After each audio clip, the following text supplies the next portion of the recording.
Enoque, prazer imenso aí, cara, você ter aceitado participar aí das nossas entrevistas no canal aí. Não sei se você já conhece nosso canalzinho aí, a gente faz entrevista com a galera aí. Já dei uma olhada já também. A gente Só faz... que eu não tenho tanto tempo assim para estar ficando sempre, para estar vendo sempre o YouTube, entendeu? Sim.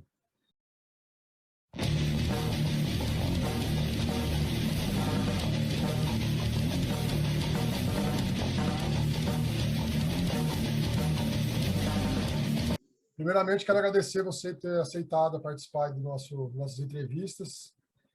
E segundo, eu queria saber de você, cara, como que você se iniciou na escrita? Como foi isso? Rapaz, assim, eu vou dividir em duas partes, né? Primeiro, escrita. Eu acho que eu comecei a escrever desde que eu me lembro. Até algo meio curioso. Quando eu tinha 7 anos, 7 anos, eu peguei meu primeiro livro para ler. Isso numa biblioteca pública de uma escola que eu estudava. E a partir desse livro eu já comecei a escrever. E eu digo que é curioso porque há uns 3 anos atrás eu comprei um livro que era basicamente esse mesmo, literalmente era esse livro que eu tinha lido, entendeu?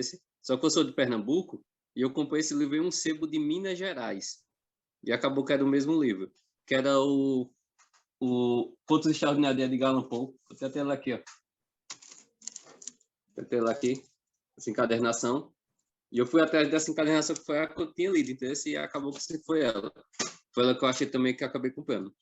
Aí, então, quando eu tinha 7 anos, eu comecei a escrever contos baseado nos contos de Edgar Allan Poe.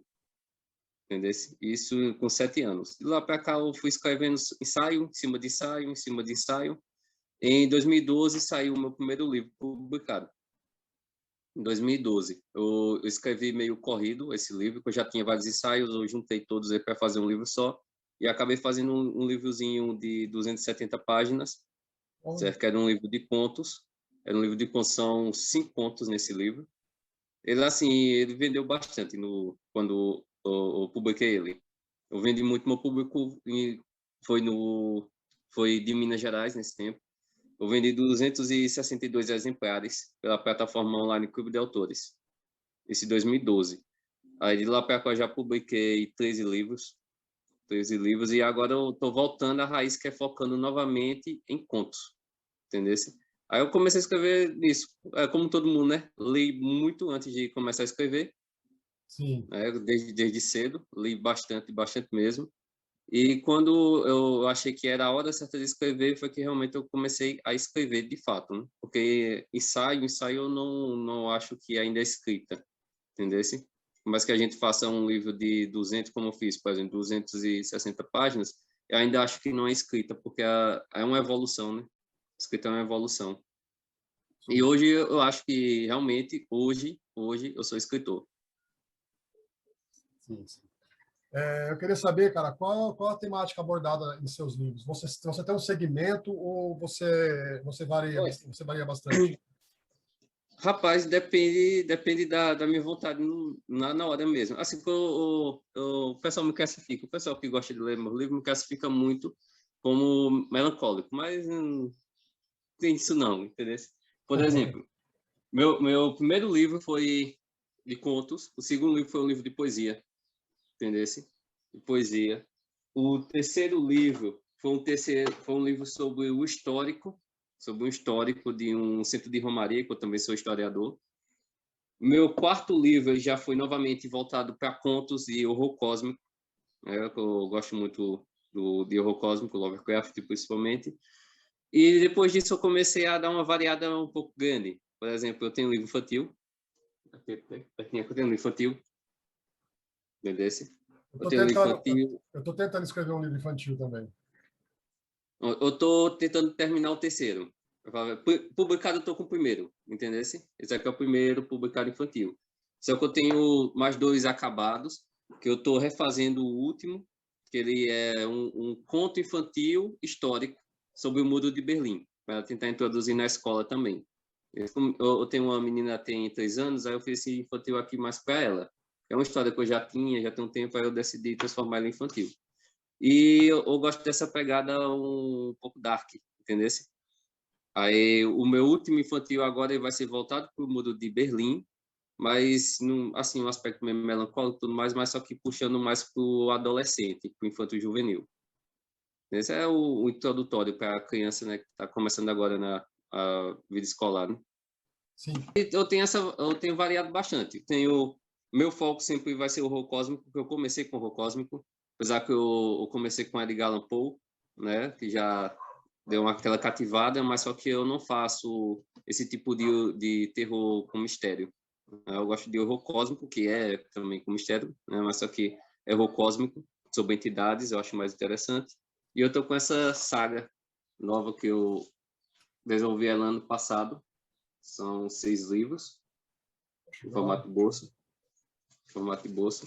Sendo que o primeiro livro, eu tenho esse primeiro livro que ele faz parte da coletânea desse livro que eu te falei, que eu publiquei em 2012. Entendeu? Isso aqui são 2 contos desse livro de 2012, que ele é o início dessa nova coletânea que eu formei ano passado. Eu decidi destrinchar ela do livro que eu tinha, que era em A5, 14 por 21, transformar de bolso, e introduzir essa saga nesse mesmo universo. Esse que ano que vem vai ser publicado como volume único também. Essa saga toda em volume único. Só que no momento eu fiz essa edição colecionável também para mim, né, que eu gosto do formato de bolso, para ano que vem a gente tá no nova roupagem. Poxa, legal. Legal mesmo. Eu queria saber de você, cara. Você tem alguma obra publicada de fins acadêmicos? Tenho. Pior que eu não tenho ele aqui para te apresentar, porque eu emprestei o exemplar que eu tinha. Eu não gosto de ter muito exemplar dos meus livros, quando eu estou em venda. Para essa coletânea aqui, eu tenho uns 300 exemplares aqui dele para venda em agosto, certo? Mas aqui no momento não tenho aqui para te apresentar, que é esse livro que eu te falei sobre o histórico do Centro de Romaria. Na verdade, é o histórico do Centro de Romaria, mas só que eu faço uma abordagem geral sobre o que são capelas, né, que é um estudo que está meio que engatinhando ali no Brasil, os tipos de capelas, entendesse? Aí é um estudo bem prático sobre isso, até chegar no Centro de Romaria, que também é uma capela, entendesse? Aí esse é um livro acadêmico meu. Fora ele, eu tenho participações também em outros projetos acadêmicos com outros autores, que esse eu não gosto de citar muito porque participação, né, não é livro solo, e o conteúdo é convidado, né, ou seja, é outra pessoa que aborda e a gente só vai dando parecer sobre, né? Entendi. Enoque, eu quero saber de você mais uma coisinha. O Enoque escritor, o que ele anda lendo ultimamente? Rapaz, tentando, né? Tentando. Tem isso. Olha só, eu estou tentando ler a coleção do C.S. Lewis, a coleção do C.S. Lewis agora que foi lançada no Brasil, né? Ela está ainda completa. Só que, assim, eu comprei a coleção, eu li 2 livros da coleção físico e eu estou lendo online porque eu não tenho tempo de ler o livro físico, entendesse?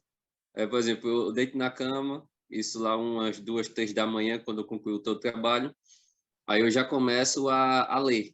Aí eu leio pelo celular, que não tem como, ou no computador mesmo, que não tem como eu ler o físico no escuro, né?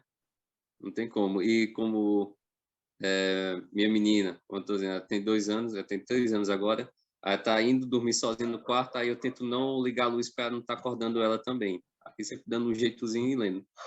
Mas fora isso, eu tô lendo todos os livros do Lovecraft, que eu tenho aqui a coletânea, dá 1.400 páginas.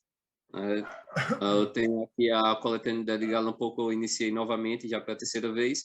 E o livro que eu leio praticamente todo ano, umas 3 vezes ao ano, que é esse aqui. Esse aqui. O Diário de Nina Lugovskaya. Como eu disse, eu sou historiador, tem essa veia que gosta, né, dessas coisas. O pessoal gosta de ler, por exemplo, o Diário de Anne Frank. Né? Eu já gosto de Nina, entendeu? Sim. Eu já é algo mais que parece comigo, para falar a verdade. Né? Mas fora isso aí, eu leio muito o livro do pessoal com que eu trabalho, né? Como eu sou editor, praticamente por dia, por semana, melhor dizendo, eu leio 8, 9 livros de cada escritor quando estou diagramando, ou estou fazendo as capas, que eu preciso ler o livro para entender o livro, né? Aí tem essa questão de trabalho, que é uma leitura que é obrigatória, E tem a questão particular minha própria leitura, né, que é um pouco deixado de lado, para falar a verdade. Eu tento ler e a maioria das vezes não consigo. Entendi. Você tinha comentado que você está lendo muito do computador, né? Isso. Eu queria saber a sua opinião sobre o e-book. O que você acha Detesto. desse... Detesto e-book. Detesto mesmo. Sinceramente, eu detesto. É ruim para os olhos, é ruim, certo? Intelectualmente, você não absorve tanto quanto a leitura com papel. Pelo menos para mim, eu acho. Eu sou disléxico, ou seja, eu tenho um pouco de dificuldade de ler de ler com muitas palavras, principalmente quando tem muita luz, né, meio que dá uma embaralhada, né? Aí o papel não, o papel fica mais fácil para a gente estar fazendo a interpretação do livro. O computador, celular, já não é a mesma coisa. Somente tem essa questão de luz. Como é que você diminui a luz do celular e você vai estar olhando para a luz da página branca. Papel não, que a maioria dos livros é em pólen, aquele papel mais amarelado. Aí não tem essa dificuldade tão grande, né, como lendo no computador. Mas é bom, o e-book é bom, principalmente para o pessoal que não pode estar adquirindo o livro, é ótimo. Questão acadêmica, é ótimo, eu fiz minha faculdade toda baseada em book Xerox, para falar a verdade. Mas é ótimo por esse ponto. O ponto negativo é que se você tiver condição de comprar o livro físico, 1000 vezes melhor o livro físico. Né? Questão até de pesquisa futura também. Ainda mais para o escritor, né, cara? Ter o seu próprio livro físico lançado é diferente de você ter um e-book lançado. Muito diferente, muito diferente. Agora mesmo eu tive uma surpresa lá na plataforma do Clube de Autores, que eu sempre coloco meus livros postados lá. Eu sei que questão de venda nunca há tanta venda assim, né, no e-book, no físico, plataforma online também. Mas o pior foi que segunda-feira eu recebi um valor até interessante. Foi vendido meus livros aí nessas plataformas. Eu coloquei no Clube de Autores, que tem as parcerias, a Amazon, Americanas, Magazine Luiza, e eu tive uma vendagem boa mesmo, eu não esperava. Eu já tenho uns 10 anos publicando livro. Foi a primeira vez que me veio esse retorno tão grande online. Creio que pela pandemia também, né? O pessoal mais em casa, né? Tem mais acesso. Aí eu recebi em royalties interessante, questão de visita também, muita visita em minhas páginas, entendeu? Foi interessante isso aí, né? Bastante Sim. interessante. Não, legal. Mas para dizer que eu ainda sou a favor do e-book, não sou. Não há como mesmo. Entendi. Ô, Enoque, o que você acha? O escritor no Brasil, cara, é uma dificuldade grande, né? Assim, para ser escritor no Brasil, para poder viver de escrita, né? Você já conseguiu atingir isso, assim? Você consegue viver da sua escrita já? Olha, eu vou dizer, conseguir eu consigo. Conseguir eu consigo, porque eu tenho bastante tempo no mercado já. Vou pensar assim, eu iniciei em 2012, a vida de autor, não de escritor, de autor, em 2012. Em 2012 eu comecei a vender livro. Dá para viver disso? Dá. Mas só que é muito complicado, né? Principalmente no Brasil. Você vê logo questão de editora. A editora no Brasil cobra para o autor publicar o livro. Os royalties que você recebe de volta é muito, muito pouco, isso quando recebe. Existe aquele tipo de editora que, no caso, presta serviços editoriais. Por exemplo, eu tenho uma editora que eu trabalho como segundo editor-chefe, que é a editora Casa Boneca, que faz isso. Ela trabalha com serviços editoriais apenas. Ela faz a publicação, ela imprime e tudo mais, mas aí é tudo com o autor. Livraria física está sumindo. Banca de revista praticamente não existe. Não é? Ou seja, o autor vai estar vendendo o livro em sites. Alguns autores, por exemplo, não sabem nem usar uma rede social direito. Quanto mais está inserindo ou tendo contato com o vendedor do site.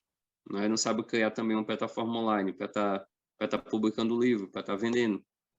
Aí gera um pouco de desconfiança também do autor em estar colocando o seu livro online. Né? Que praticamente todo mundo que eu trabalho sempre tem a mesma coisa. Não, que eu vou estar publicando meu livro online depois que a gente trabalhar, mas e se alguém roubar os textos que tem nele?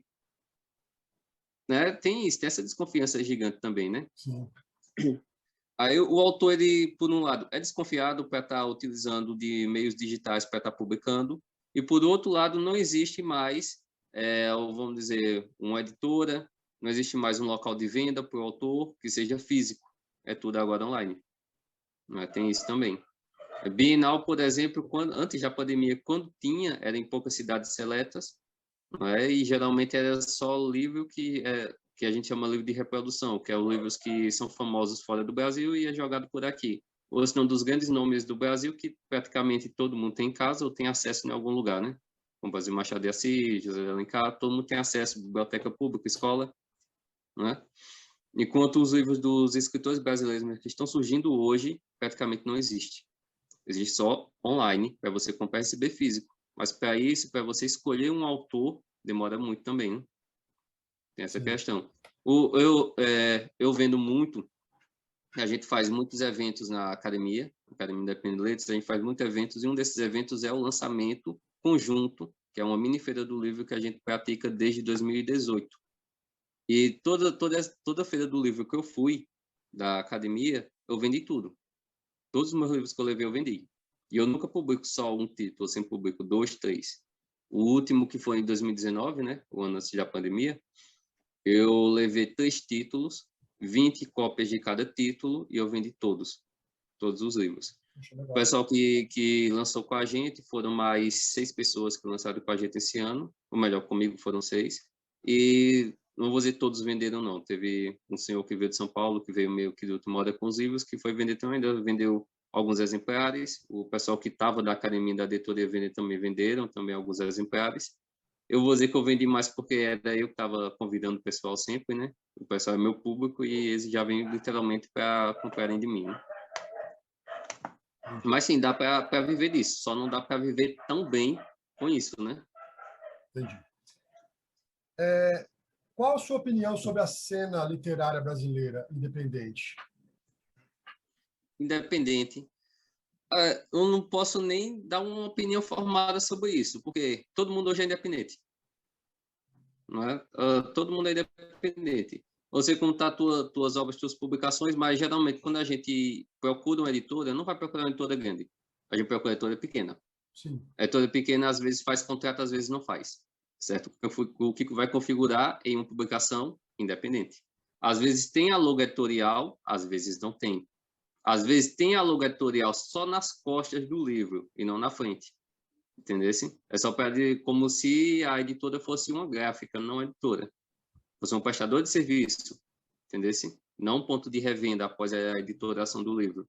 Aí, costumo até dizer, o pessoal não tem mais um escritor que tenha editora no Brasil. Praticamente todo mundo é independente hoje em dia.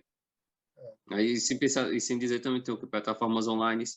Hoje tem Clube de Autores, Audiobook, PS, Livrorama. Existe um quadrilhão de editoras independentes do Brasil hoje, no Brasil e fora, online, que você pode estar publicando seu livro lá e recebendo o impresso em casa. Ou seja, você está publicando de forma independente. Né? Por mais que tenha logo editorial, é independente. Você, cara, é membro da Academia Independente de Letras e atual presidente da academia, né? E fundador também, estou correto? Fundador. Tá mais ou menos correto. Veja só, o nosso presidente da Academia de Letras, certo? O nosso presidente interino, que é o administrador, se Leandro Vieira, certo? Ele mora na cidade de Palmeirina, Pernambuco, uma cidade pertinho aqui de São João, Pernambuco, e ele é o presidente administrativo. Fora ele, existe a diretoria que auxilia ele também. No caso, eu sou o presidente e fundador da academia. Só que como ainda eu estou vivo, né? Principalmente levar isso em consideração, né? Que eu estou vivo e que eu estou a par sempre de tudo da academia, eu tento estar me envolvendo diretamente sempre em tudo da academia. Questão de diploma, eventos, isso tudo eu tento já bolar antes de enviar para a editoria aprovar. Aí até tem isso, o pessoal pensa, eu sou o presidente administrativo da academia. Não, não sou. Eu sou o presidente fundador, que eu não devia estar fazendo essa parte da presidente administrativo. Mas só que vão dizer que eu estou enxuto ainda, eu consigo, entendeu? Se guiar tudo isso. Entendeu? Hoje mesmo nós temos um escritório em Cerqueira, César, São Paulo, que lá nós temos outro presidente administrativo desse escritório. entendeu? Que essa Academia de Letras, Academia Independente de Letras, / Cerqueira César, / para jovens aspirantes, que é com idade entre 8 a 18 anos só. Aí lá nós temos um presidente administrativo, nós temos uma diretoria lá também, que está meio parado lá também por conta da pandemia, né? Que não dá para estar indo escola, não dá para estar fazendo projeto, mas a ideia lá também é essa, é fazer projeto, tá sempre envolto na escola. Já a gente aqui, a gente tenta tá meio que unindo esses escritores do Brasil todinho, e eu tento estar sempre em contato direto com vocês. Né? Nem sempre eu consigo. Hoje nós estamos somando quase 200 membros, né? Não tem como também, né? Entendi. O que é a Academia Independente de Letras? Veja só, a academia, eu vou começar da fundação, certo? Em 2018, eu já trabalhava como editor. Em 2018 já tinha um tempo, já tenho 7 anos.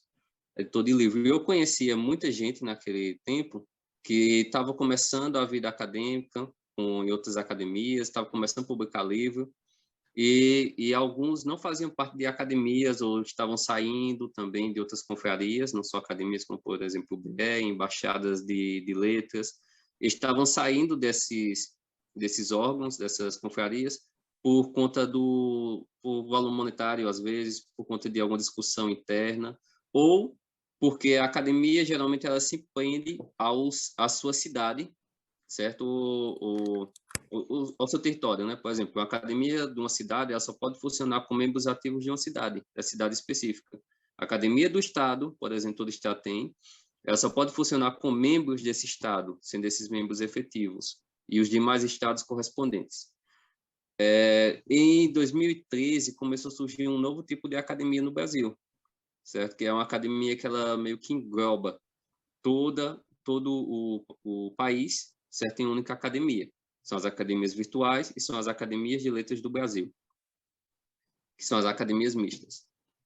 Pensando nisso e nesses escritores que moram em cidades que não possuem academias, a gente decidiu criar uma confraria chamada Casa Literária Enó Cardoso, certo? E nessa Casa Literária, que ela é feita sob um dos meus títulos, que é o título de Embaixador da Poesia do Brasil, a gente decidiu fazer outras instituições dentro dessa casa, que a casa ela vai ser passada para pessoas da minha família quando chegar a falecer, certo? É como se a gente tivesse, por exemplo, em uma ordem de cavalaria, e quando a pessoa que fundou a ordem morresse, passaria o título para a família.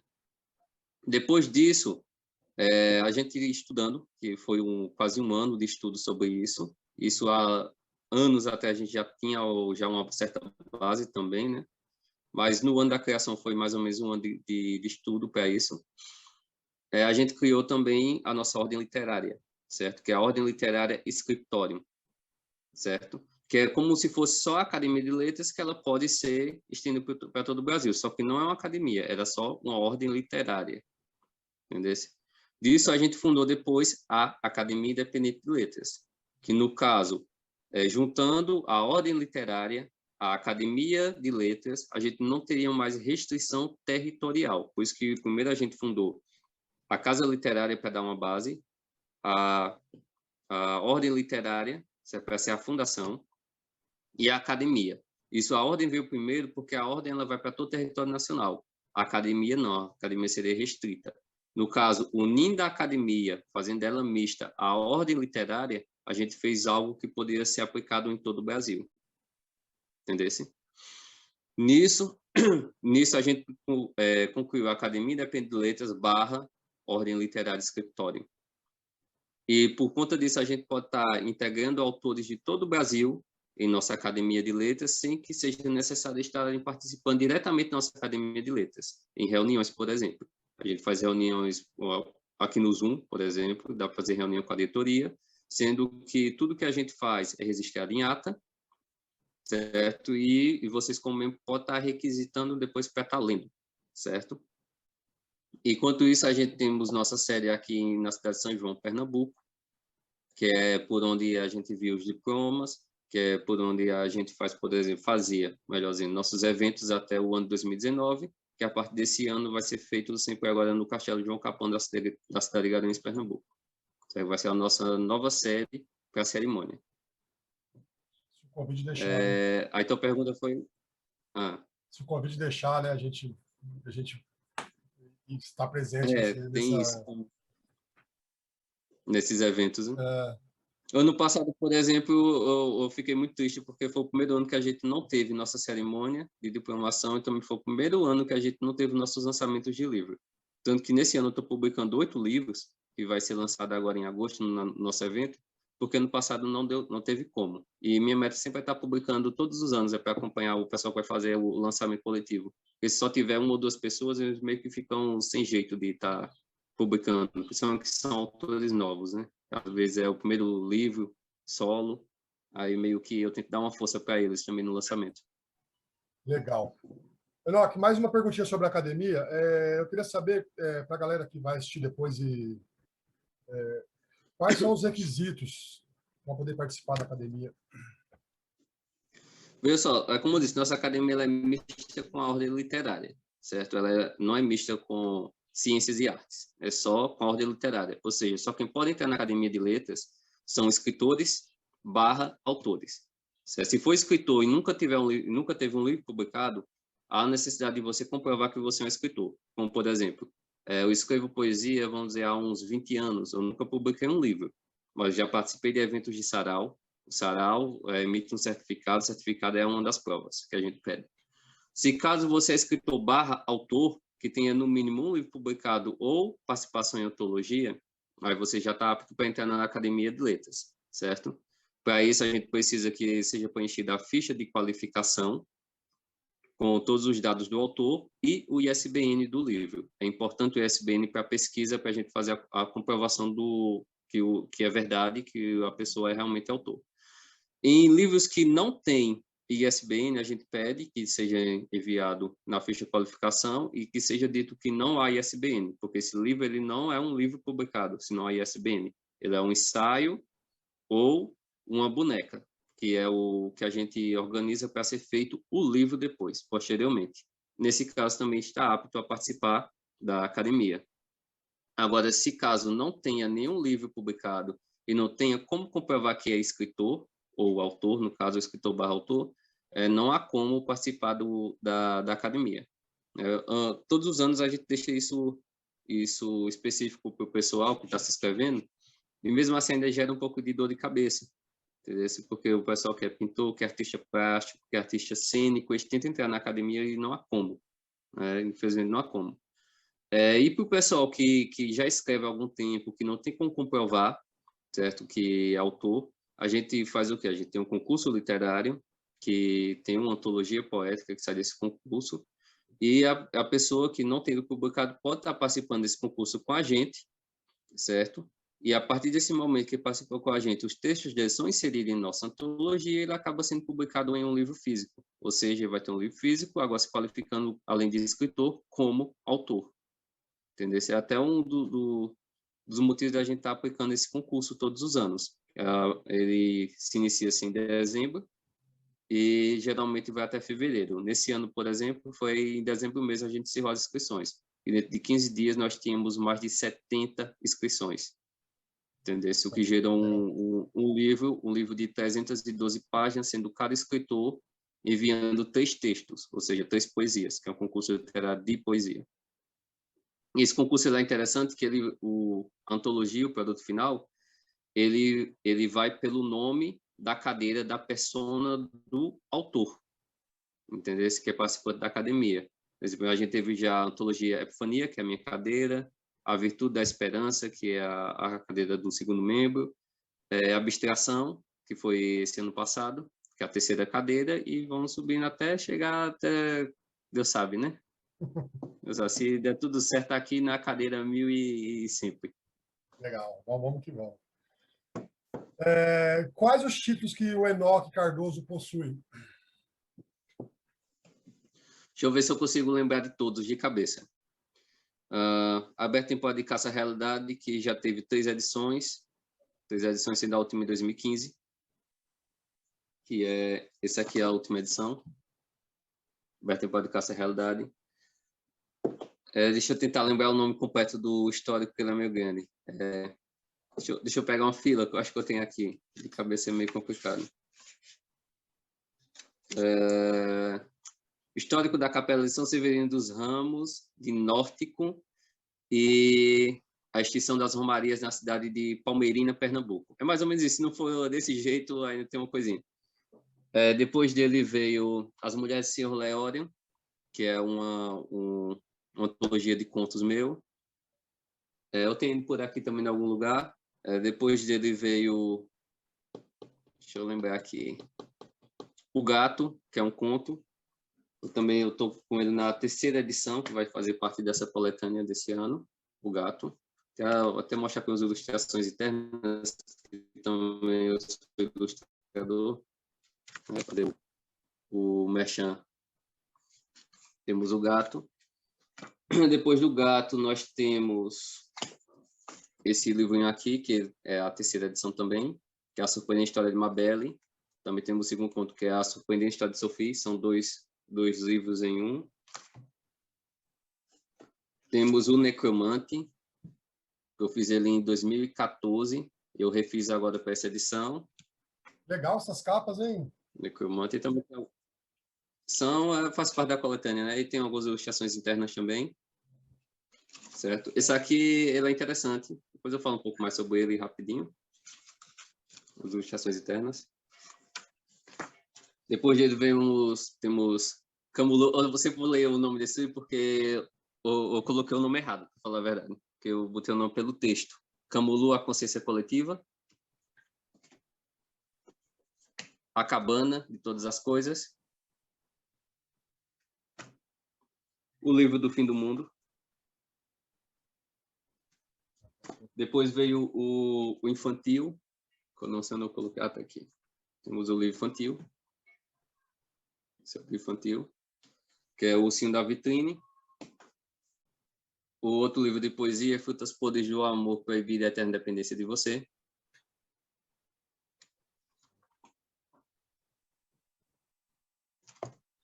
E nós temos esse aqui que já está concluído, já está com ISBN, eu vou já dizer que está publicado. Esse aqui é um encartezinho, certo, da coletânea. Só que ele já está com volume único, já está com ISBN, já está montado. E só não está impresso porque eu estou guardando para o ano que vem. Mas já está como livro publicado também. Que o nome dessa coletânea toda vai ser Casos Individuais da Existência. Casos Individuais da Existência. Cadê? E o mundo invisível que habita entre nós. Certo? É meio dificilzinho de ler. Que a ideia é essa mesmo, ser difícil de ler. E vai ter todos esses livros que eu falei aqui, né, essa coletânea de contos, e mais 4 que está em construção no momento. Além deles, eu ainda publiquei... Deixa eu ver se eu tenho lá aqui para te apresentar. Então, não está aqui. É um livro chamado Unicórnio de Alice, que já é um infantil, que está concluído, já conhece bem também. E temos um outro que eu estou fazendo que se chama Há um Muro no Meio do Livro, que é aquele infantil que eu te falei no começo da entrevista, certo? Sobre o Muro de Berlim. Esse eu estou ilustrando também. Minha esposa é ilustradora, ela ilustra quando é infantil, bem para uma faixa etária de até 4 anos, até 5 anos de idade. E eu ilustro de 8 anos acima. Que minha ilustração é um pouco mais crua, entendeu? E fora esses, em parceria, eu creio que tenho mais 7 livros. Eu não vou lembrar de todos os títulos, mas eu tenho mais 7 livros em parceria. E livros cujo qual já editei, que eu já fiz a capa, né, que a gente já registrou, já se passam de... Está chegando já a 2.000 livros, 2.000 títulos, hoje. Legal, cara. Bacana. Você estava mostrando as capas dos livros, eu fiquei curioso, cara. Quem que é que faz as capas? A sua esposa mesmo que faz? Não, as capas sou eu, sou capista. Pô, bem legal, hein? Muito da hora. Eu sou capista desde 2012. Desde 2012. Esses aqui eu tentei pegar botar a mesma pegada. Sim. Tinha a mesma... Porque a ideia é essa, né? A coletânea, né? A coletânea. Isso aqui é muita montagem para chegar nesse resultado, entendeu? Esse livrozinho aqui, que é o mais recente. Deixa eu abrir a capa para você ver. Ele é um caranguejo, entendeu? Ele é um homem caranguejo, tem aqui. E tem algumas pinturas rupestres aqui também, que existe de verdade isso aqui, entendeu? Sim. Não é o que eu estou inventando, não. Foi que eu decidi utilizar para dar mais veracidade, né? E como eu te falei, eu gosto do quê? De horror cósmico, Lovecraft, cujo qual é aquela narrativa como se fosse baseados em fatos reais, entendesse? Sim. aquela construção interessante. Aí a ideia desses livros, até eu estou para fazer a divulgação deles ainda, por falta de tempo ainda eu não fiz. Já tem 4 meses que eu estou tentando fazer a divulgação deles. Tem assim, 4 meses que estão impressos aqui, guardadozinho. Falta de tempo. A ideia deles é, eu tenho uns textos, que é mais antigo, que eu estou inserindo nesse livro aqui, A Suposta História de Mabel, que é uma luz que cai na Terra e ela meio que dá vida, certo, a algumas coisas, a objetos, a plantas, essas coisas. E no futuro descobre que tudo isso está interligado, entendeu? Tudo tá interligado. Aí cada livro desse aqui, ela é só apenas a construção de um personagem que vai ser desembocado nesse último livro, que é o livro do fim do mundo, que literalmente acaba com o apocalipse no mundo. É uma série de quantos livros? São 6. Eu vou dizer são 7 porque tem um que é duplo, mas são 6. Entendeu? Esse aqui, por exemplo, ele vai mexer muito com investigação, indo mais para o policial, o Necromante. Tanto que ele é uma narração em primeira pessoa, a maioria é narração em primeira pessoa, porque a ideia é que sejam relatos. Narração em primeira pessoa, que está sendo guiado dentro de um departamento de polícia e interrogando uma pessoa que supostamente cometeu uma série de assassinatos. E esses assassinatos todas são mulheres, são vítimas que são mulheres, e meio que ele dá aqui uma identidade para os nomes, entendeu? Das vítimas. Tudo que for em folha negra aqui é um informativo que ele vai tá no livro, que vai ser no final de cada capítulo. Aí tem alguns dados de investigação e tal. E no final, eu não vou estar falando, mas todos são interligados, de alguma forma.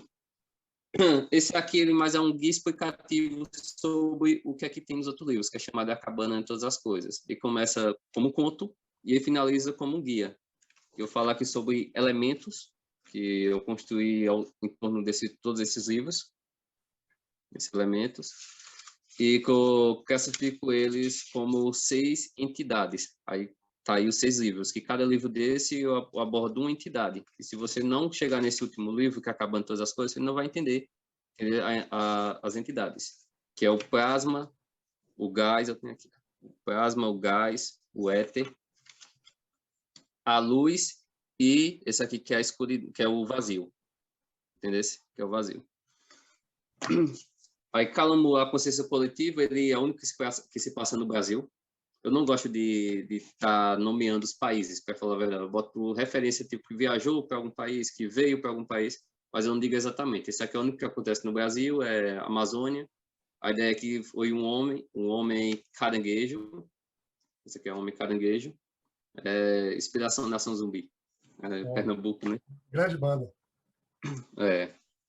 E o gato que foi o que começou e o que não começou essa história toda, porque, cronologicamente, a Suposta História de Mabel é o primeiro dessa coletânea. Mas só que o que iniciou tudo foi esse livro, que eu escrevi ele em 2012. Esse foi o que iniciou realmente tudo isso.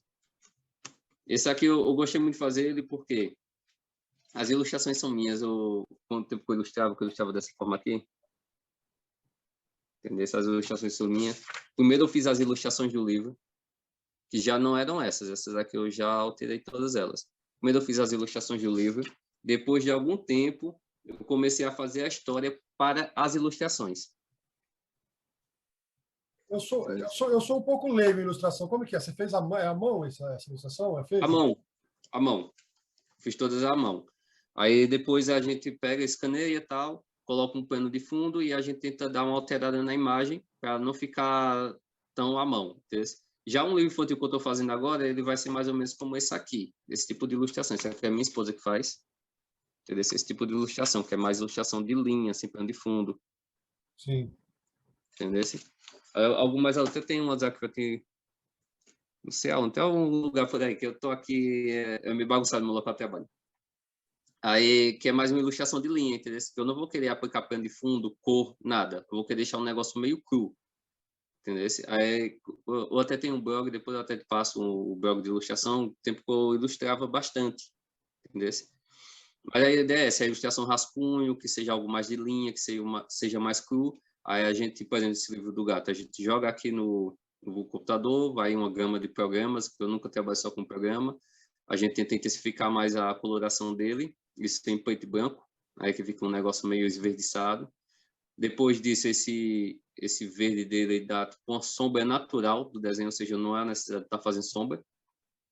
E depois eu aplico alguns efeitos de aquarela na imagem, que é para ficar mais ou menos assim, meio pixado. É por isso que eu Entendeu? perguntei assim, se era mão, como que era. Pô, É. bem doido, bem legal. Você vê aqui, ó, que há uma diferença gigante entre o gato, o rosto e o corpo, entendeu? Hum, Essa é a ideia, porque a ideia é a gente fazer livro preto e branco, sempre utilizando o quê? Sempre utilizando a parte negra do desenho. Sempre utilizando o negro. Aí, por conta disso, parece aqui, ó, fica mais evidente. Sempre utilizando o negro. sim, sim. Aí a gente dá um corte em toda a imagem para recolorir ele com o negro, entendeu? Só mostrando o que realmente é importante na ilustração. Não é uma necessidade de fazer uma ilustração tão detalhada. É só em Interessante. algumas partes do desenho. E como eu Interessante. não tenho tanto tempo assim para estar fazendo, né? Aí eu tenho que fazer sempre eu recorrer a algum recurso digital. Esse aí, por exemplo, já é um pouco mais diferente, quando a gente Nossa, sobressai o banco. muito da hora essa ilustração aí do gato. Muito legal. A hora que você tinha mostrado a capa do caranguejo lá, eu pensei em Nação Zumbi na hora, cara. Eu só não tinha É, falado. Na hora veio na mente. gosto muito da São Zumbi, né? Não tem como não gostar, porque eu sou de Ah, vai. Pernambuco e é uma coisa que a gente escuta muito aqui. Ah, Entendeu? cara, o Brasil inteiro gosta. Eu sou do Paraná e gosto pra caramba. Desde a época do É, Chico Sainz lá, eu fui pirado para muito nisso. show deles aqui. Eles gostam muito de se apresentar numa cidade aqui vizinha, que é Garanhuns. Eles têm um festival de inverno aqui, e todo festival de inverno eles vêm para aqui. Aí a gente que mora nessa região sempre vai ter um contato direto com eles. Entendeu? Legal, Enoque. Enoque, estamos já nos 40 minutos aí. Vou fazer uma última perguntinha para a gente encerrar. O que pode esperar do Enoque escritor e da academia para o futuro? Olha só, de escritor, vou dizer, eu estou bolando aqui ainda, essa aqui é uma coletânea, ela vai ter mais 3 coletâneas desse mesmo universo. No futuro, eu creio que eu vou já estar publicando, assim, eu tenho 15 livros já orquestrados aqui até 2023. 15 livros. Ano que vem mesmo eu quero estar publicando 6 livros de novo, que é a nova coletânea, que já estão bem encaminhados. E um livro de poesia, talvez, para completar 7 livros ano que vem. A minha ideia é essa, é ter um acervo grande meu mesmo, por enquanto.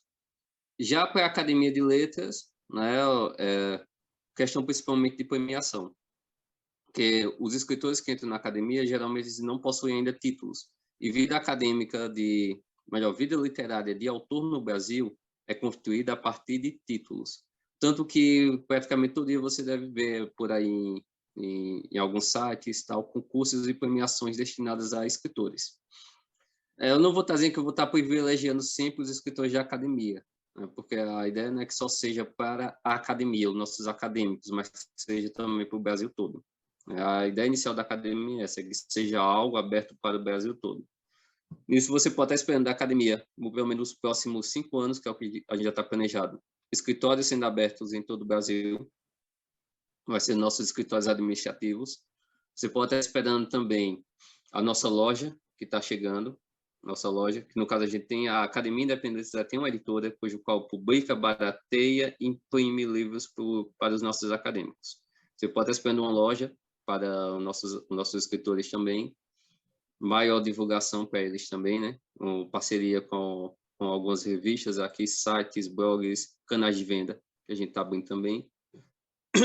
E a questão da premiação, das premiações. Por exemplo, esse ano nós temos o primeiro prêmio Apontador, que era para ter sido lançado ano passado, não foi por conta da pandemia. Temos, ano que vem, o nosso segundo título na academia, porque como é uma ordem literária, todos os nossos títulos são da ordem literária, que é mista academia. Nós temos o título Escritório, que vocês recebem, os escritores recebem, quando eles entram na academia, que é marcado pelaquela medalhazinha Comenda, que é a medalha Escritório.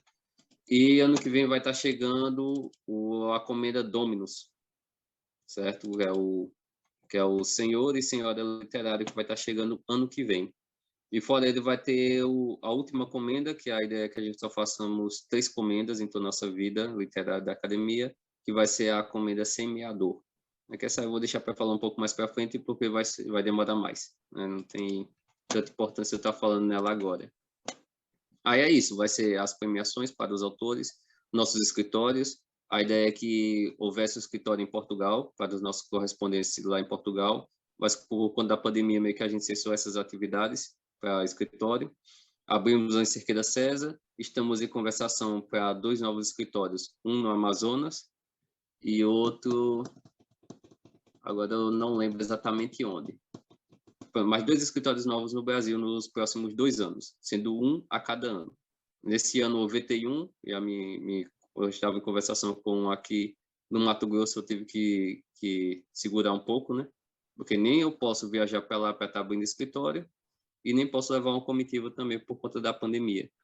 Aí, até mesmo que eu estava na zona de risco, eu estava em tratamento com inflamação no rim, e meio que eu tô ainda temeroso com isso. Eu tô aqui com a garganta inflamada já tem 2 meses, garganta inflamada. Bom ficar em casa mesmo, cara, né? Não tem como. Por exemplo, eu tô com 2 meses de garganta inflamada, que como eu tô com o rim saindo dessa inflamação, não posso tomar anti-inflamatório. A garganta é inflamada, a gente dá uma segurada aqui e vai até Deus lá sabe quando, né? Tem isso também, né? Mas a ideia é essa, é os escritórios, os nossos canais para ajudar literalmente os escritores, né? E botar os nossos prêmios para frente. Né? Que a ideia é essa, é premiar os escritores, né? Sim. Enoque, você quer acrescentar mais alguma coisa aí? Quer falar mais alguma coisa? Não, por enquanto vamos deixar assim, né? Porque ó, se for para eu falar sobre a academia, a gente vai ter aqui uma sessão de umas 8 horas seguidas e não chega nem na metade ainda. Então vamos fazer o Entendeu? seguinte, cara. Quando tiver mais novidades aí, a gente senta aqui de novo e a gente grava mais um vidinho pro canal aí para você explicar. Pode ser?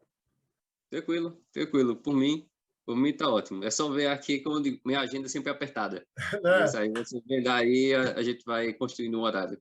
Tá. A gente agradece Certo? muito sua presença aí, cara. E se cuida aí, melhoras aí, cara. Não, tranquilo. Tranquilo. Tudo é só questão de tempo, né? Beleza, então, Enoque. Muito obrigado por participar, viu? Nada. Prazer para mim.